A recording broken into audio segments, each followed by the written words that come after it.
ರಾಜ್ಯದಲ್ಲಿ ಕರೋನಾ ಆತಂಕ ಹೆಚ್ಚಾಗಿದೆ. ನೆರೆ ರಾಜ್ಯ ಕೇರಳದಲ್ಲಿ JN1 ರೂಪಾಂತರಿ ತಳಿ ಪತ್ತೆಯಾದ ಬೆನ್ನಲ್ಲೇ ಈಗ ರಾಜ್ಯದ ಆರೋಗ್ಯ ಇಲಾಖೆ ಕೂಡ ಹೈ ಅಲರ್ಟ್ ಆಗಿದೆ. ನಗರದ ಪ್ರಮುಖ ಸರ್ಕಾರಿ ಆಸ್ಪತ್ರೆಗಳು ಬೆಡ್, ಆಕ್ಸಿಜನ್, ಮೆಡಿಸಿನ್ ಸೇರಿ ಎಲ್ಲ ವ್ಯವಸ್ಥೆಗಳನ್ನು ಮಾಡಿಕೊಳ್ಳಲಾಗ್ತಾ ಇದೆ.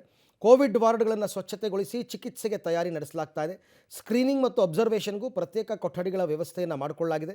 ಈ ಬಾರಿ ಕರೋನಾದಿಂದ ಯಾವುದೇ ಅನಾಹುತಗಳಾಗದಂತೆ ಆಸ್ಪತ್ರೆಗಳು ಫುಲ್ ಅಲರ್ಟ್ ಆಗಿವೆ. ಇನ್ನು ವೈದ್ಯರಿಗೂ ತರಬೇತಿಯನ್ನು ನೀಡಿದ್ದು ಆಸ್ಪತ್ರೆಗಳಲ್ಲಿ ಮಾಕ್ ಡ್ರಿಲ್ ಅನ್ನು ಮಾಡಲಾಗಿದೆ.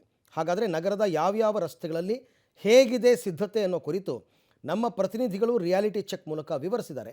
ನೋಡೋಣ ಬನ್ನಿ. ರಾಜ್ಯದಲ್ಲಿ ಮತ್ತೆ ಕೋವಿಡ್ನ ಆತಂಕ ಶುರುವಾಗಿದೆ. ಹೀಗಾಗಿ ರಾಜ್ಯ ಸರ್ಕಾರ ಜೊತೆಗೆ ಆರೋಗ್ಯ ಇಲಾಖೆಯು ಕೂಡ ಫುಲ್ ಹೈ ಅಲರ್ಟ್ ಆಗಿದೆ.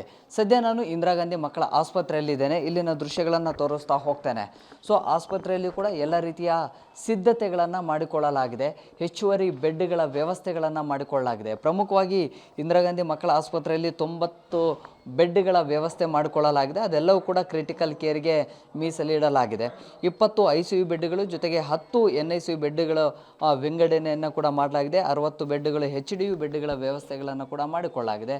ದೃಶ್ಯಗಳಲ್ಲಿ ತಾವು ಗಮನಿಸ್ತಾ ಇದ್ರಿ, ಅಂದರೆ ಈವರೆಗೆ ಯಾವುದೇ ಪಾಸಿಟಿವ್ ಕೇಸ್ಗಳು ಮಕ್ಕಳಲ್ಲಿ ಕಂಡು ಬಂದಿಲ್ಲ. ಒಂದೊಮ್ಮೆ ಏನಾದರೂ ಮಕ್ಕಳಲ್ಲಿ ಪಾಸಿಟಿವ್ ಕೇಸ್ಗಳು ಕಂಡು ಬಂದರೆ ಬೆಡ್ಗಳ ನೀಡಿರುತ್ತೆ. ಸೊ ಆ ಬೆಡ್ಗಳಿಗೆ ಶಿಫ್ಟ್ ಮಾಡುವಂಥದ್ದು ಜೊತೆಗೆ ಆರೋಗ್ಯವನ್ನು ಪರೀಕ್ಷೆ ಮಾಡುವಂಥದ್ದು ಕೂಡ ಆಗುತ್ತೆ.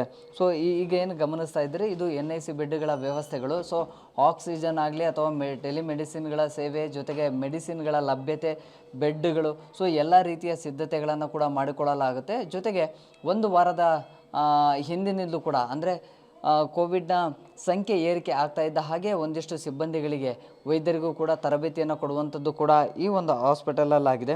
ಪ್ರಮುಖವಾಗಿ ILI ಮತ್ತು ಸಾರಿ ಕೇಸುಗಳು ಏನಾದರೂ ಕಂಡು ಬಂದರೆ ಇಮಿಡಿಯೇಟಾಗಿ ಸ್ಕ್ರೀನಿಂಗ್ ಮಾಡುವಂತಹ ವ್ಯವಸ್ಥೆಗಳನ್ನು ಕೂಡ ಇಂದಿರಾ ಗಾಂಧಿ ಮಕ್ಕಳ ಆಸ್ಪತ್ರೆ ಆಡಳಿತ ಮಂಡಳಿ ಮಾಡ್ತಾ ಇದೆ. ಆಕ್ಸಿಜನನ್ನು ಎಲ್ಲಿಯೂ ಕೂಡ ಕೊರತೆ ಆಗಬಾರ್ದು ಅನ್ನೋಂಥಕ್ಕಾಗಿ ಆಕ್ಸಿಜನ್ ಜನರೇಟರ್ ಮೂಲಕವಾಗಿ ಆಕ್ಸಿಜನ್ ಪೂರೈಕೆ ಮಾಡಲಾಗುತ್ತೆ. ಪ್ರಮುಖವಾಗಿ ಯಾವುದೂ ಕೂಡ ಸಮಸ್ಯೆಗಳಾಗಬಾರ್ದು ಅನ್ನೋಂಥ ಕಾರಣಕ್ಕಾಗಿ ಎಲ್ಲಿ ಬೆಡ್ಗಳ ಲಭ್ಯತೆಯ ಬಗ್ಗೆ ಕೂಡ ಜನರಿಗೆ ಹೇಳುವಂಥದ್ದು ಕೂಡ ಆಗ್ತಾ ಇದೆ. ಅದರ ಜೊತೆಗೆ ಮೆಡಿಸಿನ್ಗಳ ಲಭ್ಯತೆ ಜೊತೆಗೆ ಆಕ್ಸಿಜನ್ನ ಲಭ್ಯತೆ ಎಲ್ಲದರ ಬಗ್ಗೆ ಕೂಡ ಮಾಕ್ ಡ್ರಿಲ್ಲನ್ನು ಮಾಡಲಾಗಿದೆ. ಜೊತೆಗೆ ಸುರಕ್ಷತೆಯ ದೃಷ್ಟಿಕೋನದಿಂದಲೂ ಕೂಡ ಜನರಿಗೆ ಜಾಗೃತಿಯನ್ನು ಮೂಡಿಸುವಂಥ ಕೆಲಸವೂ ಕೂಡ ಆಸ್ಪತ್ರೆಯ ಆಡಳಿತ ಮಂಡಳಿಯಿಂದ ಕೂಡ ಆಗ್ತಾ ಇದೆ. ಸೊ ಇದು NICU ಬೆಡ್ಗಳ ವ್ಯವಸ್ಥೆ. ಸೊ ಈಗಾಗಲೇ ಎಲ್ಲ ರೀತಿಯಿಂದ ಕೂಡ ತುಂಬ ಸಿಸ್ಟಮೆಟಿಕ್ ಆಗಿ ಸ್ವಚ್ಛತೆಯನ್ನು ಕಾಪಾಡೋದ್ರ ಮೂಲಕವಾಗಿ ಬೆಡ್ಗಳ ಲಭ್ಯತೆ ಜೊತೆಗೆ ಇತರೆ ಮೆಡಿಸಿನ್ಗಳ ಲಭ್ಯತೆಯ ಬಗ್ಗೆ ಕೂಡ ಎಲ್ಲ ರೀತಿಯ ಸಿದ್ಧತೆಗಳನ್ನು ಕೂಡ ಮಾಡಿಕೊಳ್ಳಲಾಗಿದೆ. ಈವರೆಗೂ ಯಾವುದೇ ಪಾಸಿಟಿವ್ ಕೇಸ್ಗಳು ಬಂದಿಲ್ಲ. ಆದರೆ ಬಂತು ಅಂತ ಹೇಳಿದ್ರು ಕೂಡ ಅದನ್ನು ಆರಂಭದಲ್ಲಿಯೇ ಎಲ್ಲ ರೀತಿಯ ವ್ಯವಸ್ಥೆಗಳನ್ನು ಮಾಡಿಕೊಂಡು ಆ ಪಾಸಿಟಿವಿಟಿ ರೇಟನ್ನು ಕಡಿಮೆ ಮಾಡುವಂತಹ ನಿಟ್ಟಿನಲ್ಲಿ ಕೂಡ ಎಲ್ಲ ಸಿಬ್ಬಂದಿಗಳಿಗೂ ಕೂಡ ಈಗಾಗಲೇ ಮಾಹಿತಿಯನ್ನು ನೀಡಲಾಗಿದೆ. ಜೊತೆಗೆ ತರಬೇತಿಯನ್ನು ಕೂಡ ಕೊಡಲಾಗಿದೆ. ಸದ್ಯಕ್ಕೆ ಇಂದಿರಾ ಗಾಂಧಿ ಮಕ್ಕಳ ಆಸ್ಪತ್ರೆಯಲ್ಲಿ ಎಲ್ಲ ರೀತಿಯ ಸಿದ್ಧತೆಗಳನ್ನು ಮಾಡಿಕೊಳ್ಳಲಾಗಿದೆ. ಕ್ಯಾಮ್ರಾ ಪರ್ಸನ್ ಯಶವಂತ್ ಜೊತೆ Prakash D Rampur, public TV, Bengaluru.